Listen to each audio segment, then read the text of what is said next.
지난 한 주간도 하나님께서 우리 기쁨의 동산에 너무너무 잘해 주셨습니다. 가장 먼저 감사한 것은 오늘 이 어버이 주일을 우리가 이렇게 아름답게 지낼 수 있어서 정말 감사합니다. 2부 때는 몰랐는데 3부 때 우리 찬양대가 서서 찬양하는 걸 보니까 야, 진짜 예배 같은 예배를 드리고 있구나 하는 생각이 들어서 감사했고, 이제 오늘 어르신들 꽃을 못 달아드린 게 조금 아쉽습니다. 너는 왜 꽃을 달았냐 그러시죠. 저는 이제 어느 권사님이 저하고 아내를 이렇게 한 땀 한 땀 손으로 먼저 일주일 전에 만드셔서 꼭 달라 그래서 제가 달고 나왔더니 2부 때 꽃이 없더라고요. 왜 안 달았냐 그랬더니 어르신들 선물을 준비했기 때문에 꽃을 준비 안 했다. 그래서 제가 조금 아쉬웠어요. 70세 되신 분들이 선물을 타지만 69세까지는 어떡할 거냐 이런 생각이 들어요. 양해해 주십시오. 여러 가지로 생각을 많이 해서 아마 이제 경로잔치 효도관광을 못하니까 선물로 대신했고, 그러다 보니까 아마 카네이션도 준비 못한 것 같아서 좀 죄송하고요. 예배 시간 내내 계속해서 꽃 하지 마시고 방을 푸시기 바랍니다. 두 번째로는 교회 학교가 5월 31일부터 드디어 예배를 시작하기로 우리 교육국에서 어렵게 결정을 했습니다. 아이들 개학하고 맞춰서 하기로 했는데, 사실은 교회 학교가 이번 코로나19 때 제일 타격이 크죠. 거의 주일학교는 문을 닫은 상황인 거죠. 연초부터 지금까지. 그리고 앞으로 이제 여름 행사도 제대로 될까 걱정이 되기 때문에 가장 중요한 여름 행사를 못 한다는 게 좀 주일학교에는 굉장한 타격이 될 수 있습니다.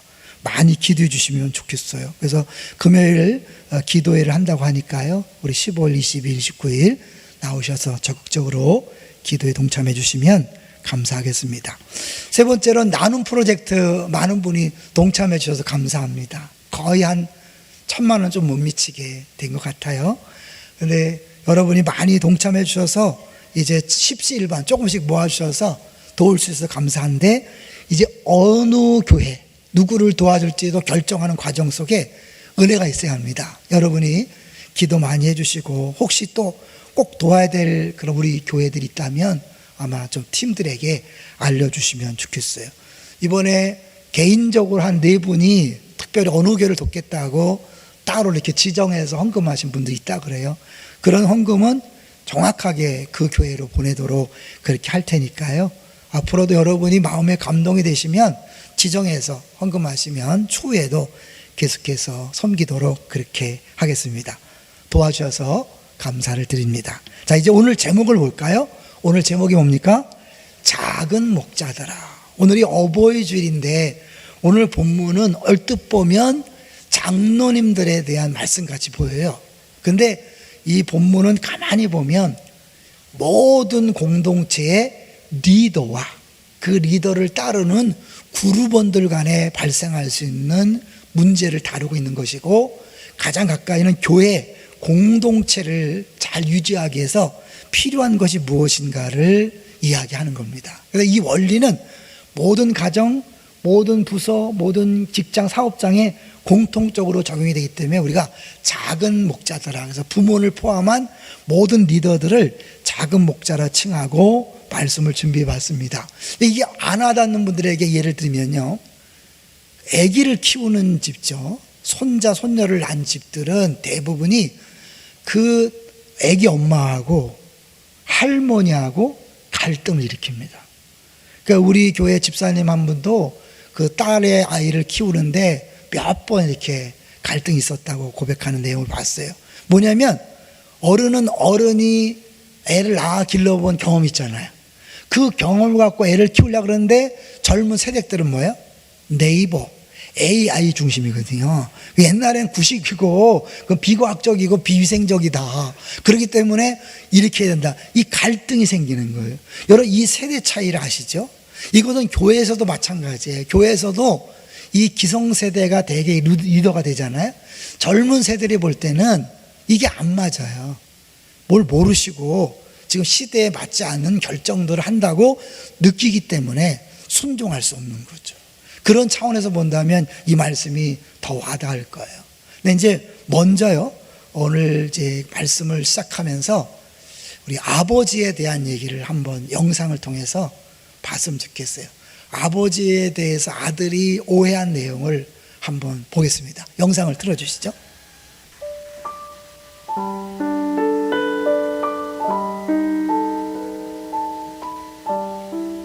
아버지의 등을 밀며 손택수. 아버지는 단 한 번도 아들을 데리고 목욕탕에 가지 않았다. 8살 무렵까지 나는 할 수 없이 누이들과 함께 어머니 손을 잡고 여탕에 들어가야 했다. 누가 물으면 어머니가 미리 일러준 대로 5살이라고 거짓말을 하곤 했는데, 언젠가 한 번은 입속에 준비해둔 5살 대신 7살이 튀어나와 곤욕을 치르기도 하였다. 나이보다 실하게 여물었구나. 누가 고추를 만지기라도 하면 잔뜩 성이 나서 물속으로 텀벙 뛰어들던 목욕탕.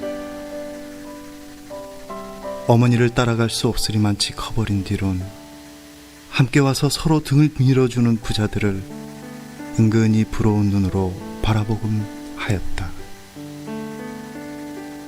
그때마다 혼자서 원망했고, 좀 더 철이 들어서는 돈이 무서워서 목욕탕도 가지 않는 걸 거라고 아무렇게나 함부로 비난했던 아버지. 등짝에 살이 시커멓게 죽은 지게자국을 본 건 당신이 쓰러지고 난 뒤의 일이다. 의식을 잃고 쓰러져 병원까지 실려온 뒤의 일이다.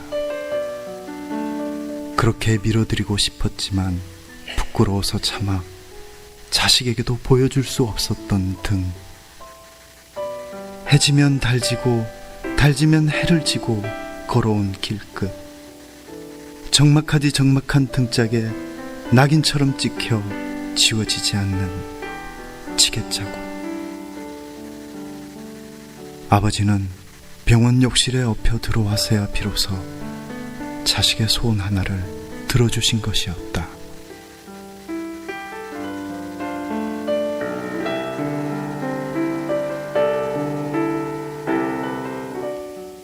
참 내용을 들으면 짠하죠. 근데 저 중에 특별히 아들이 아버지가 자기 등에 난 지게 자국을 보여주기 싫어서 목욕탕을 안 데리고 갔는데 나름 오해를 하는 거죠. 돈이 아까워서 목욕탕을 못 가는 어쩌면 째잔한 아버지다. 병원에 입원하지 않았다면 끝까지 몰랐을 수 있겠죠. 이게 이제 사실은 리더들, 부모들, 앞장선 사람들이 당하는 어려움이에요. 왜냐하면 인디언 속담에 그런 게 있다 그래요. 그 사람의 신발을 신고 오랫동안 걸어보기 전에는 그 사람을 판단하지 말라. 사실 자녀가 부모 세대를 경험해 보지 못했잖아요. 그렇기 때문에 평생을 가도 부모를 이해할 수가 없는 거죠. 자녀를 세대를 겪어온 그 옛날에 자녀의 때를 겪어왔던 부모도 시대가 바뀌었기 때문에 아이들 이해하는 게 어려운데, 부모가 되어보지 않은 자녀가 아버지 엄마를 이해하는 것은 거의 불가능하다. 감안하셔야 돼요. 그렇기 때문에 사실은 이 교회에서도 기성세대와 신세대의 갈등이 있을 수 있다는 걸 인정하셔야 돼요. 그리고 그런 오해와 편견과 뒤에서 불평하는 소리를 감수할 수 있는 게 리더예요. 그래서 고난이 리더에게는 자연스럽게 따라붙는 거죠. 원래 베드로전서가 다 핍박받는 성도들을 대상으로 했기 때문에 기본적으로 예수 믿는 것 때문에 핍박을 당하고 있어요. 어렵기 때문에 사람들은 더 민감합니다. 그래서 어떤 문제를 놓고 결정했을 때 그 기성세대는 고민하고 했지만 젊은 세대가 볼 때는 아니죠. 그건 아니죠. 뭘 모르시는 거죠. 이렇게 할 수 있는 거예요. 그래서 뒷부분에 보면 젊은 자들이 순종하지 않는 경우가 있어서 순종해라 이렇게 얘기합니다. 먼저 그러면 이제 우리 장로들, 목자들에게 베드로가 한 말을 보겠습니다. 5장 1절을 볼까요? 5장 1절 시작. 너희 중 장로들에게 고난하노니 나는 함께 장로된 자요 그리스도의 고난의 증인이요 나타날 영광에 참여할 자니라. 고난을 얘기한다는 자체가 뭐예요? 너희들이 고난받는 자리에 있다. 그러니까 여기서 장로는 단순히 교회의 장로님들을 얘기하는 게 아니에요. 그 뒤에 내용도 보면 알겠지만 이 목사들을 포함하는 거예요. 그래서 모든 리더들에 대한 말씀인 것을 감안하고 보셔야 돼요. 2절을 보겠습니다. 2절 시작. 너희 중에 있는 하나님의 양무리를 치되 억지로 하지 말고 하나님의 뜻을 따라 자원함으로 하며 더러운 이득을 위하여 하지 말고 기꺼이 하며 3절 맡은 자들에게 주장하는 자세를 하지 말고 양무리의 본이 되라. 세 가지를 얘기합니다. 아니 세 가지를 성경에 세 가지가 나오면 한번 염두에 두라는 게 있었죠. 대신, 대아, 대타. 하나님과 나와 이웃과의 관계 속에서 한번 살펴보는 거예요. 이 세 가지가 정확하게 하나님과의 관계, 내 자신과의 관계, 이웃과의 관계를 얘기해요. 저기 먼저 하나님의 양무리를 치되 억지로 하지 말고 하나님의 뜻을 따라 자원함을 하라. 누구와의 관계일까요? 하나님과의 관계죠. 근데 여기 보니까 양무리를 치되 억지로 하지 말라. 억지로, 언제 억지로 할까요? 1차적으로는 소명감이 없을 때 그렇죠. 하나님 날 부르셨다는 확실한 그 소명의식이 없으면 재미없어요. 그리고 여차하면 어떻게 해요? 안 하고 싶고 기회만 되면 도망가고 싶고 이런 것들이 뭐냐면 소명의식이 없는 거예요. 하나님이 나를 이 자리에 세우신 것은 하나님의 뜻이고 하나님 계획이다. 할렐루야. 이것을 확실히 붙잡으라는 거예요. 근데 사실 그렇게 만드는 것이 나중에 또 얘기하겠지만 5절에 젊은 자들이 이와 같이 장로들에게 순종하라고 명령하는 걸 순종하지 않는 경우가 있으니까 가뜩이나 힘들게 어렵게 이렇게 하는데 인정하고 박수치는 게 아니라 아이고 그것밖에 못하냐 왜 그렇게 하냐 목사가 돼가지고 장로가 돼가지고 리더가 돼가지고 이런 말 들으면 뭐야? 에이씨 안 할까 이렇게 되는 거죠. 그렇죠. 여러분도 근데 부모로 애들이 속썩인다고 에이씨 다 엄마 아빠 때려칠까? 이러진 않잖아요. 왜냐하면 그거는 확실한 의식이 있거든. 이 엄마 아빠가 된 거는 때려칠 수 없는 거다. 사실 우리가 하나님 앞에 직분받은 것도 때려칠 수 없다는 사실을 딱 알 때 어떤 어려움도 이겨낼 수 있는 거죠. 그러니까 억지로 하는 거예요. 아무리 힘들어도 어떻게 해요? 자원함으로 기쁨으로 한다는 거죠. 자, 두 번째는 뭐예요? 두 번째는 더러운 이득을 위하여 하지 말고 기꺼이 하며. 이건 이제 자기 자신과의 문제. 왜? 사람을 모르잖아. 이 사람이 열심히 내는 게 정말 자기를 위한 것인지 교회를 위한 건지 몰라요. 말은 다 교회를 위한 거잖아요. 하나님을 위한 거지만 그 속을 보면 자기 알죠. 이게 지금 자기의 욕심이나 야망이나 자기의 유익을 위해 사는 건지 정말 교회를 위해 사는 건지는 본인이 압니다. 누구도 알까요? 하나님도 알죠. 그러니까 여러분 잘 하셔야 돼요. 하나님이 행한 대로 갚으시기 때문에 만약에 공동체를 자기의 이익을 위해서 하면 반드시 어려움이 있을 것입니다. 조심하셔야 돼요. 그래서 더러운 이득이라는 말이 사실 돈이에요, 돈. NIV 성경에 보면 money라고 분명히 허락했어요. 그러니까 장로님들 얘기가 아닌 거예요. 왜냐하면 지금 장로님들 돈 받나요? 안 받잖아요. 대부분 이거는 이제 목사를 얘기하는 거죠. 목사도 티칭 엘더라 그래요. 티칭 엘더. 가르치는 장로, 장로님들은 룰링 엘더. 다스리는 장로. 이렇게 얘기하죠. 그러니까 결국 리더 전체를 이야기한다고 그러면 되는 거죠. 근데 더러운 이득이 아니라 뭐예요? 기꺼이 한다. 옛날 성경에는 즐거운 마음으로 한다는 거죠. 돈을 많이 주면 기뻐서 하고 돈 안 주면 그냥 때우는 식이 아니라 그래서 상관없이 내가 손해를 보더라도 이익이 없더라도 기쁨을 하는 거죠. 세 번째 뭘까요? 3절 맡은 자들에게 주장하는 자세를 하지 말고 양무리의 본이 되라. 쉽죠? 대타. 다른 사람과 관계죠. 본이 되는 거죠. 근데 이 3번이요 제일 힘들고 중요해요. 맡은 자들에게 주장하는 자세를 하지 마라. 완장 있죠? 완장 효과. 사람은요 죄성이 있어서 완장을 딱 차는 순간 돌변합니다. 그 힘을 쓰고 싶은 마음이 드는 거예요. 근데 이게 죄성이라 어쩔 수 없어요. 예수님의 제자들도 그런 마음이 있었잖아요. 그러니까 서로 높아지려고 할 때 예수님이 어떻게 하세요? 얘들아 그런 게 아니야. 세상 주권자들은 임의로 너희들 주관하고 함부로 너희들을 다스리고 힘을 쓰지만 하나님 나라는 그런 게 아니야 말씀했죠. 그러면서 예수님께서 마지막에 제자들의 발을 씻기면서 섬김의 리더십 보였잖아요. 여러분, 이게 주장하는 자세를 하지 않는다는 거 굉장히 어려운 거예요. 담임 목사가 제일 어렵죠. 담임 목사가 돼가지고 사실은 이 했을 때 말 안 들으면 좋지 않죠. 근데 이건 내가 철저하게 섬기겠다고 작정하지 않으면 어려운 거예요. 예수님이 친히 그 본을 보여줬는데 교회에서 이 섬김의 리더십을 보기가 쉽지 않아요. 왜요? 여러분 한번 해보세요. 잘 안 돼요. 딱 일단 직분을 맡으면 저절로 사람은요 어깨가 올라가고 힘이 주어지면서 말투가 달라지게 돼 있어요. 그 사람이 나쁜 게 아니에요. 우리 죄성이 그 힘과 합쳐지면 반드시 그렇게 되게 돼 있어요. 그래서 어떻게 해요? 여러분 이 8절을 보세요. 먼저 8절을 먼저 보시면 시작. 근신하라 깨어라 너희 대적 마귀가 우는 사자같이 두루다니며 삼킬차를 짰나니. 우리가 이 근신한다는 말이 뭐냐면 오늘 술 취하지 않고 맨정신을 갖는 거예요. 그러니까 내가 내 기분에 맞춰서 내 정욕대로 하잖아요. 간혹씩 하는 거예요. 자기 몰라요. 지금 자기가 얼마나 이상한 말과 행동을 하는지 모르고 막 폼 잡고 막 할 수 있어요. 정신 차려. 왜? 그거를 마귀가 딱 노리고 있다가 그걸 이용해 먹거든요. 좀 이따 더 있게 할게요. 젊은이자들을 얘기한 다음에 같이 얘기할게요. 5절을 가보세요. 5절을. 이제 이렇게 나이든 리더 그룹은 이런 세 가지의 자세를 가지고 하라. 젊은 자들에겐 많은 걸 요구하지 않아요.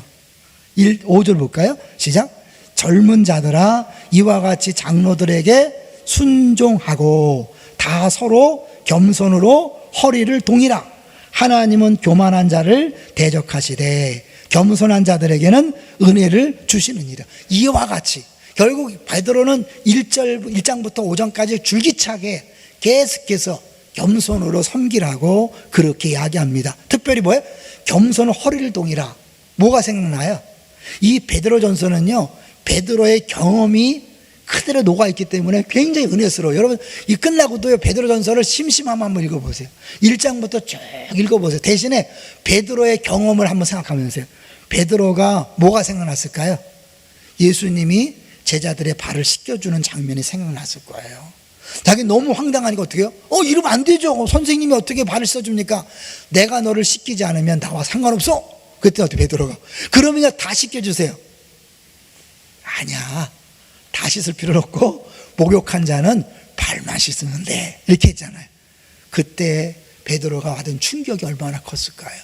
그러고 나서 그는 머릿속에 세포 속에 섬김이라는 단어가 들어갔겠죠. 겸손을 허리를 동이라. 원래는 옷을 입다예요. 겸손을 옷을 입다. 근데 허리를 동이라고 번역한 건 뭐예요? 그 수건으로 허리를 두르시고 제자들 앞에 무릎 꿇으신 예수님을 보여주는데 다 서로 겸손으로. 이거는 리더들도 겸손으로 섬기면서 리더해야 되고 젊은이들은 더 겸손으로 섬기면서 순종하라는 거죠. 근데요 순종하는 게 왜 어려울까요? 아까 얘기했지만 세대가 다르기 때문에요. 1차적으로 신세대가 구세대를 볼 때 답답해요. 뭘 모르시는 것 같잖아. 그 세대는 컴퓨터를 할 줄 압니까? AI를 합니까? 요새는 그래도 그냥 어른들이 유튜브 너무 잘하셔. 아주 막 더 잘해 아주. 근데 이 젊은이들 볼 때는 어른들은 그냥 너무 고리타분한 꼰대잖아. 근데 맨날 뭐예요? 라떼 이즈 홀스. 라떼는 말이야. 막 이러면서 옛날 얘기 자꾸 하니까 듣기 싫어하고 어때요? 그렇게 듣기 싫어하니까 무슨 결정을 해도 마음에 안 드는 거예요. 그리고 지금이 어느 시대인데 그렇게 그런 발상으로 하십니까? 이렇게 되는 거죠. 그럴 때 이제 베드로가 얘기하는 거예요. 그래도 순종해라. 그들이 그렇게 하는 이유는 뭐냐면 사실 걱정이죠. 걱정. 7절을 보세요. 7절. 그들이 순종할 수 없는 그 뿌리를 가보면 염려에 7절 시작. 너희 염려를 다 주께 맡기라. 이는 그가 너희를 돌보심이라. 아까 처음 얘기했던 것처럼요. 애기 엄마하고 할머니하고 왜 갈등이 있어요? 할머니는 된다는 거예요. 내가 그렇게 키웠어. 애들은. 그러면 오염돼서 안 된다는 거야. 그죠? 네이버에서 그렇게 말하지 않았다는 거지. 그러잖아. 그럼 네이버가 키우냐 이놈아 싸우는 거야. 근데 애를 키우는 엄마 입장에서는 애가 잘못될까봐 옛날엔 다 흙 먹고 자라고 막 그랬지만 지금은 큰일 나잖아요. 그 염려가 있는 거예요. 여러분, 교회도 마찬가지예요. 젊은이들 신세대 볼 때, 야, 이렇게 가다가 우리 게 망해. 이거 안 돼. 이러면 안 되지. 그게 어떻게? 교회가 잘못될까봐 두려운 마음이 있는 거예요. 여러분, 이해하셔야 돼. 그들 눈에는 문제 있다고 느끼는 거예요. 그런데 성경은 뭐냐? 너희들의 그 염려를 인정한다. 그런데 그 염려를 다 주께 맡기라는 거예요. 그 다른 원어적 뭐예요? 던져버려라. 주님께 던져버려라. 재미난 게 원어를 보잖아요. 이는 그가 너희를 돌보심이라 그러는데 그 염려란 단어와 돌보시라는 단어가 비슷해요. 돌보심 안에 염려란 뜻이 있어요. 그게 뭐예요? 네가 염려하지만 주님은 더 염려하면서 더 관심 갖고 있어. 이 교회가 누구 교회예요? 주님의 교회. 내 교회를 세우리니 그랬잖아요. 또 뭐예요? 내 양, 하나님의 양이에요. 내 어린 양을 먹이라.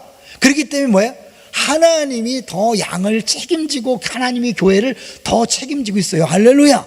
그걸 믿지 못하는 게 사실은요 더 큰 죄라는 거예요. 그리고 그 염려 뒤에는 뭐가 있어요? 교만이 있는 거예요. 교만. 내 뜻대로 안 되면 큰일 난다. 여러분, 내 뜻보다 더 뛰어난 뜻이 있는 거 아시죠? 뭐예요? 하나님 뜻이 있잖아요. 내 뜻대로 잘 안 되면 큰일 날 것 같은 그 염려를 주 앞에 맡기면 주님께서 알아서 하시는 거죠. 모든 것이 합력하여 선을 이룬다는 게 뭐예요? 요셉을 형제들이 팔아먹었어요. 분명히 악이에요. 그런데 하나님은 그 악을 바꿔서 이스라엘 민족을 구원하고 아브라함 언약을 성취하는 일로 사용하신 거예요. 그러니까 여러분이 볼 때, 구루본이 볼 때 정말 담임 목사가 잘못하고 장로님이 잘못하고 순장이 잘못했어요. 만약 그게 잘못된 결정이라면 잘못된 결정을 한 사람은 하나님 앞에 책임을 지게 돼 있어요. 여러분, 그래서 조심하셔야 돼요. 교회 함부로 결정하는 거 아니에요. 여러분이 결정한 그 내용을 주님이 다 보고 있고 듣고 있어요. 그래서 그것이 잘못됐으면 잘못됐다는 걸 깨닫도록 여러분 고난이 올 거예요. 아픔이 올 거예요. 그러나 그것이 옳다면 걱정하지 마세요. 여러분이 아무 욕심이 없이 정말 교회를 위해 주를 위했다면 하나님이 알아서 다듬어서 하나님이 쓰실 줄로 믿습니다. 이번에 제가 노예를 이제 얼마 전에 세림 노회장님과 통화할 기회가 있었는데요. 어려웠다 그랬잖아요. 근데 그 어려움도 지나고 나니까 유익인 게 뭐냐면 이분이 본인이 너무 어려웠으니까 다른 노예 문제가 생기니까 남의 얘기 같지 않더래요. 그래서 이번에 다른 노예 문제가 생겼는데 전화를 했대요, 먼저. 그러면서 걱정하지 말라고.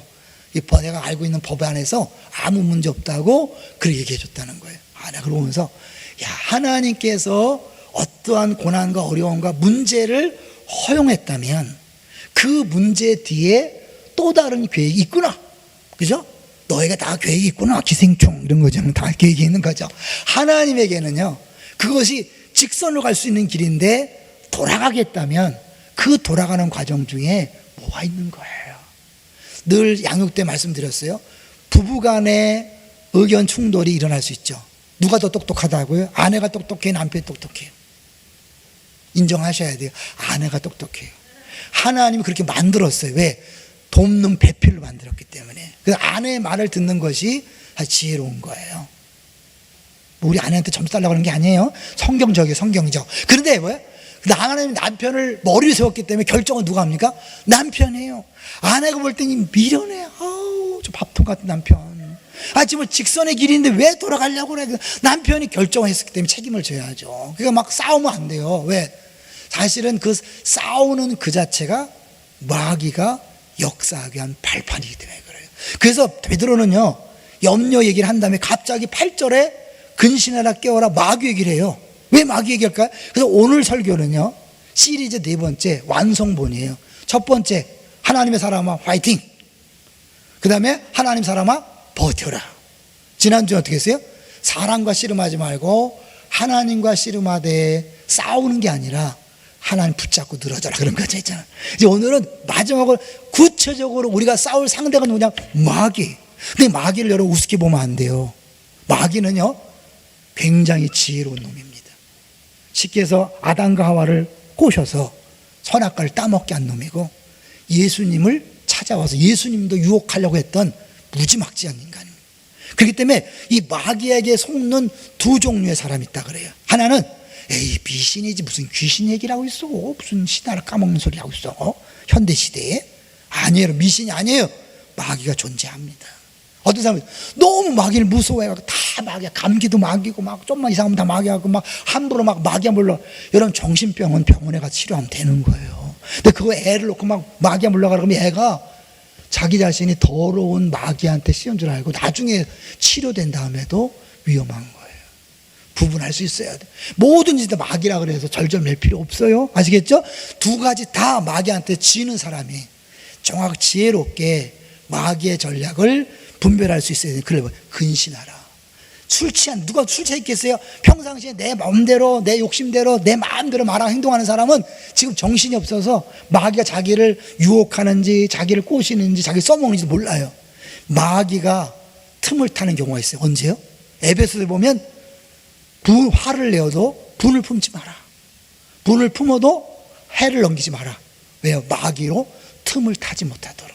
여러분 부부싸움하고 밤새도록 풀지 않으면 마귀가 그 집에 들어가서 마음껏 장난을 칩니다. 그러면 부부 문제만이 아니에요. 애 새끼들을 흔들어 놓는다는 거. 죄송해요. 진짜 잘 들으세요. 부부싸움 했는데 애들이 망가진다니까요. 근데 나중에 가서 자기들 싸운 건 기억 안 하고 애들이 왜 이렇게 말을 안 듣는지 몰라요. 어릴 때부터 싸우는 걸 보여줬잖아요. 보고 본 대로 배울 뿐만 아니라 마귀가 장난을 치기 때문에 조심하세요. 교회도 마찬가지예요. 내 의견이 옳아요. 분명히 맞아요. 리더의 의견보다 내 의견이 맞아요. 그래 그것 때문에 싸우고 다투고 불순종하면 마귀가 그걸 이용해서 공동체를 깨트리는 거예요. 여러분 큰 소리 함부로 치지 마세요. 교회는 이래야 합니다. 당신 때문에 교회가 망가져요. 왜요? 하나님은 누굴 대적한다고요? 교만한 자를 대적하고 겸손한 자에게 은혜를 주는 거예요. 그 성질 내고 입에 거품 물고 소리치는 당신 때문에 하나님의 은혜가 임하지 않는 거예요. 근데 내가 이건 아닌데 그러면서 공동체를 위하여 참고 인내하고 기도할 때 그 겸손한 자 때문에 은혜가 넘칠 줄로 믿습니다. 이게 십자가의 원리잖아요. 예수님이 십자가에 달린 건 왕의 모습이 아니에요. 너무 비참하고 부끄러운 모습이에요. 하나님은 거기다 왕이라고 선포했잖아요. 하나님이라고 선포했잖아요. 이게 십자가의 원리예요. 내가 멋있게 내 뜻대로 하는 게 아니에요. 그냥 복종해서 죽는 거예요. 그런데 하나님 같지 않은 모습에 하나님은 하나님이라 선포하고 유대인의 왕이라 선포. 이게 십자가의 원리. 아무리 오라도 내 뜻이 더 맞아도 기꺼이 공동체를 위해 순종하면 하나님께서 은혜 주시고 하나님께서 일하실 줄로 믿습니다. 자, 염려는요 누가 하는 거죠? 그리고 염려를 맡기지 못하는 사람은 어떤 사람이에요? 자기 외에는 방법이 없다는 사람이 염려를 못 맡겨요. 심지어 하나님에게도 주님께도 맡기지 않고 내 식대로 해야 돼, 내 방법대로 해야 돼, 내 의견대로 해야 돼. 주님 안 믿는 거예요. 믿음이 없는 거예요. 그래서 염려와 교만은요 손바닥, 손과 등인 거예요. 교만한 사람이 염려를 하고 염려 있는 사람 맡기지 않는 거예요. 죄짐 맡은 우리 구주. 한번 볼까요? 369예요. 외기도 쉬워요. 369. 여러분 근심 걱정 염려 있을 때 369를 펼치세요. 369. 죄짐 맡은 우리 구주 어찌 좋은 친구인지 걱정 근심 무거운 짐 뭐하세? 우리 주께 맡기세. 주께 고함 없는 거로 복을 받지 못하네. 사람들이 어찌하여 아랠 줄을 모를까. 2절 시험 걱정 모든 괴로움 없는 사람 누구 다 있어요. 여러분 다 있어. 2절 부질없이 낙심 말고 기도드려 아뢰세. 이런 진실하신 친구 찾아볼 수 있을까? 우리 약함 아시오니 어찌하니 아랠까. 시편 44편 22절. 그것도 외우기 쉽죠? 442예요. 아니 55편 22절. 52예요. 55편 22절. 그가 너를 붙드시고 내 짐을 하나님께 맡겨라. 그가 너를 붙드시고 의인의 요동함을 영원히 허락하지 아니하시려다. 여러분 정말 교회 걱정되십니까? 담임 목사 때문에 걱정이 많죠? 그러면 여러분 뒤에서 수근수근 대지 마시고 그 수근수근 대는 것 때문에 교회가 망가져요. 기도하세요. 하나님, 저 인간 김광이 잘못한 것 같습니다. 주님이 어떻게 해주시죠? 아마 그럴 거예요. 네가 잘못했다 이렇게 말씀하세요. 우착하는 여러분이 기도하세요. 그러면 주님이 저를 정신 차리게 할 거예요. 저를 바꿔놓을 거예요. 말씀을 준비하고 가르치는 목사예요. 제 고집대로 할 수 없어요.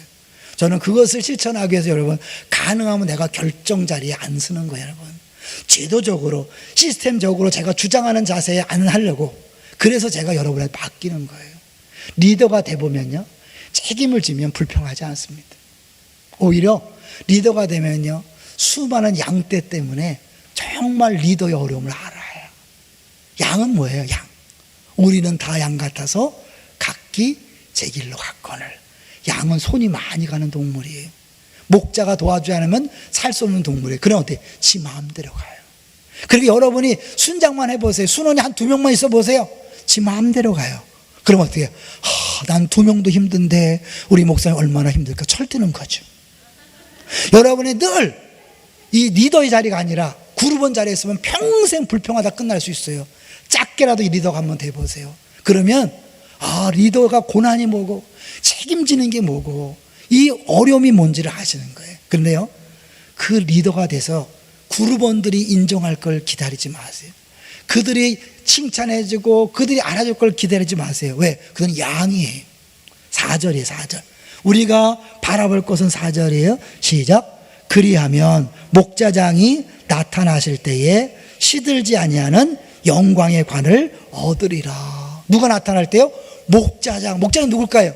예수님이죠. 예수님이 진짜 참 목자장이고, 우리에게 뭐예요? 우린 부목자들이에요. 부목자들. 부목사가 아니라 부목자들에게 교회를 맡기고 패밀리를 맡기고 공동체를 맡기고 심지어 가정을 맡기고 직장을 맡기고 사업장을 맡기는 거예요. 책임은요, 그분이 다 지고 있어요. 결정적으로 그분이 다 알아서 하셔요. 할렐루야. 여러분, 우리 교회 14년 됐어요. 제가요, 장로님들한테 다 맡기고 우리 교육자가 다 맡겼는데 교회 이상해졌나요? 아니에요. 오히려 사람들이 성숙해지고, 이번에도 코로나19로 인해서 정말 어려운 결정들을 해야 되는데 팀마다 부서마다 잘해요. 제가 들어가 봐야 똑같은 결정을 해요. 제가 없어도 역시 지혜롭게 잘 결정을. 왜요? 주님의 교회이기 때문에 그래요. 책임이 맡아지면 커지는 거예요. 그러면 이제 어때요? 불평불만의 사람이 아니라 책임지고 해결하는 사람이 되는 거예요. 그러다 보면 어떻게 해요? 목자장을 바라보게 돼요. 내가 목자의 심정으로 양들을 대하면서 자연스럽게 그 목자장이 다시 오실 때 나의 눈물을 닦아주시고 수고했다고 말하시고, 특별히 보니까요, 면류관, 시들지 않는 면류관. 왜 이런 얘기를 했을까요? 그 당시 마라톤 우승자에게 꽃으로 만든 면류관을 씌워줘요. 올림픽이 있었기 때문에. 그건 얼마 안 있으면 시들어요. 그거 하나 위해서도 목숨 걸고 달립니다. 근데 우리는 시들지 아니하는 영원한 영광의 관을 주님께서 우리에게 준비했다가 주신다는 거예요. 할렐루야. 여러분, 그룹원들이 몰라줘도 정말 주를 위한 수고 주님이 아십니다. 지치지 마세요. 자녀들이 몰라준다고 부모 역할 그만둡니까? 아니잖아요.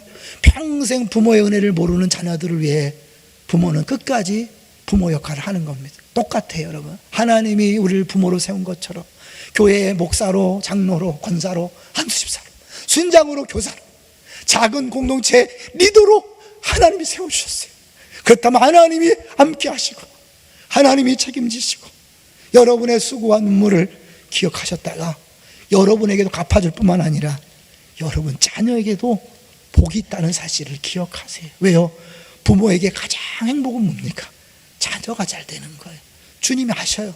여러분이 주 앞에 고난 중에 충성하고 주님을 섬기는 것 기억하시고 자녀가 잘 되게 하심으로 여러분을 위로하실 거예요. 여러분에게 힘을 주실 거예요. 하나님 단순히 화이팅만 외치는 분이 아니라 실제로 우리에게 힘과 용기를 주실 거예요. 그런데 기억할 것은 이 마귀가 끊임없이 우리를 갖고 놀 수 있다는 사실을 기억하고 구절에 대적하는 게 필요해요. 잠시 잠깐은 힘을 내다가도 쓰러질 수 있어, 지칠 수 있어. 9절 시작. 너희는 믿음을 굳건하게 하여 그를 대적하라. 이는 세상에 있는 너희 형제들도 동일한 고난을 당하는 줄을 알미라. 당신만 고난당하는 게 아니라 예수 믿는 모든 사람들, 모든 리더들이 함께 고난당하고 있다. 그런 주님이 모를 리가 없잖아요. 다 알잖아요. 너 다만 그 싸움에서 믿음을 굳건하여 버티라는 거예요. 딱 리지스트 하고 팡. 왜냐하면 마귀는 등 돌리면 가만두지 않아요. 예전에 동물왕국 보니까요, 곰이 사자를 물리치는 거 봤어요. 곰은 적을 하기 위해서 등치를 크게 맞는데, 근데 사자한테 안 되잖아요. 그렇지만 새끼를 위해서 그냥 자기 몸을 막 세우는 거예요. 결국 사자가 이렇게까지 할 필요 없다고 가더라고요. 마귀는요, 슬슬 양보하면 계속 달려들어요. 적당한 선에서 딱 마귀야 물러가! 그러면 사라지는 거예요. 2부 때도 잠깐 나누는데 여러분, 꽃을 기대하신 분이 있을 거예요. 근데 이것들이 꽃을 안 주네.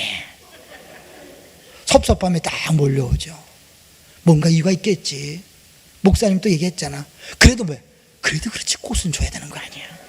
이 마귀가 여러분 계속해서 여러분 섭섭한 마음을요, 섭섭마귀라잖아. 계속 불어넣는 거예요. 교회가 뭐 하는 거냐 이게. 돈 없냐? 뭐 그럴 때 여러분 계속해서 그걸 듣고 있으면 안 돼요. 딱 단호하게 마귀야 물러가라. 더 이상 나를 괴롭히지 마라.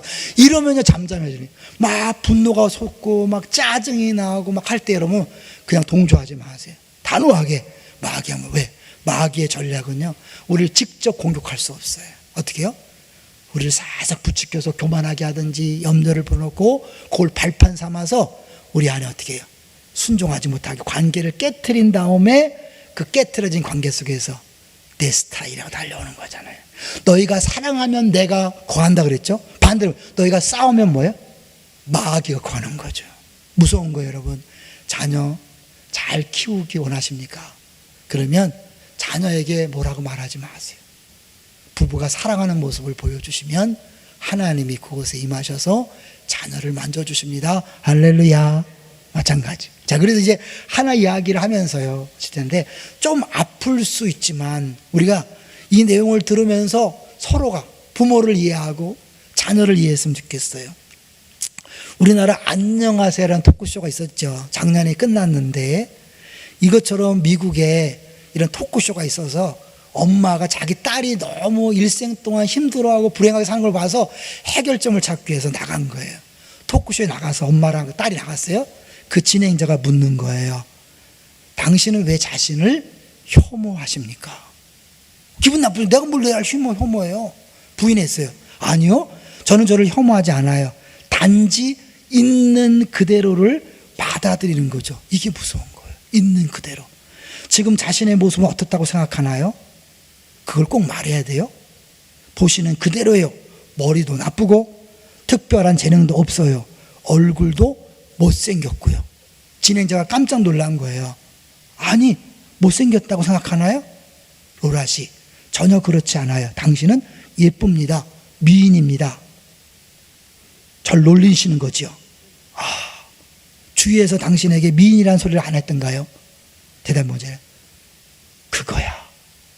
그냥 자기는 그 소리를 들어도 자신을 놀리려고 했다고 생각한 거예요. 단순한 인사치레라고 생각했던 거예요. 진행자가 화제를 돌렸습니다.